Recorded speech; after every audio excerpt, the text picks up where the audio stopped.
your officer was providing service to a community. Sheriff's office! And in the aftermath, I got lethal. Matt, open the door. he was killed and 4 other officers were injured. Sheriff's office! There's a mental health crisis not only in Colorado but in our nation. We're here because we want to make sure you're okay. The key to it is to remove a handgun when they're so unable to make rational decisions for their own health and their own welfare. He's going through a manic episode. We're going to take him. As a law enforcement officer, I don't feel like this is a power that should be given to any law enforcement agency. It's an infringement of someone's constitutional rights. Parrish is still in there. Zach's life will not be lost in vain.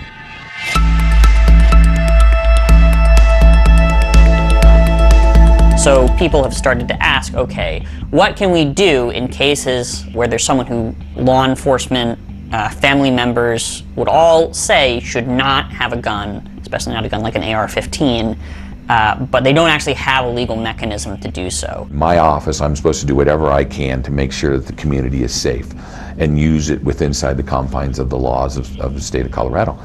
And I saw that my hands were tied, that I couldn't do my job. We must make sure that those judged to pose a grave risk to public safety do not have access to firearms, and that if they do, those firearms can be taken through rapid due process. That is why I have called for red flag laws.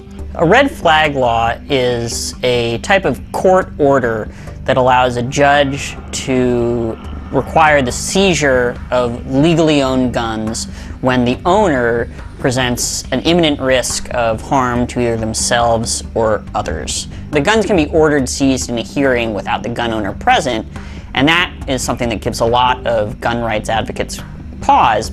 Another hearing is immediately scheduled in 2 weeks, where the gun owner can come into court and explain why they don't pose a threat to themselves or others.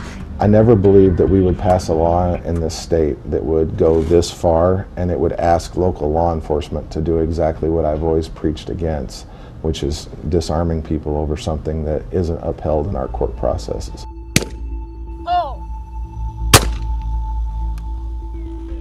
It sounds like a knee-jerk reaction to something that, yeah, sure, maybe it might save a life, but at what cost? What is the cost? Well, you're right. You're taking away my property. This law isn't aimed at addressing the person, it's aimed at addressing a firearm, and that's where the risk lies for me. I don't think gun control is the answer. I think dealing with people is the answer. I don't want people that are mentally unstable to have guns. I firmly believe in that, but I also believe that right now, the way it stands, they don't have a way to determine what that mental instability looks like. I would rather face the consequences of not enforcing this law than to violate someone's constitutional rights. Is that really what you want to give your rights up to, as a subjective ruling from law enforcement applying to a court to say that someone's rights should be terminated? I'm telling you. But if it means it could potentially save lives. So at what cost? At what cost? At the cost of taking someone's firearms away for potentially a short time. Well, so what I'm telling you is, as a government official, as a law enforcement person, I don't think law enforcement should have this power. Been in this business for 40 years, lived in this state my whole life, an avid gun owner, a protector of the Second Amendment. I disagree with them wholeheartedly that this is a law that will save lives and will only temporarily remove guns away from people who are dangerous.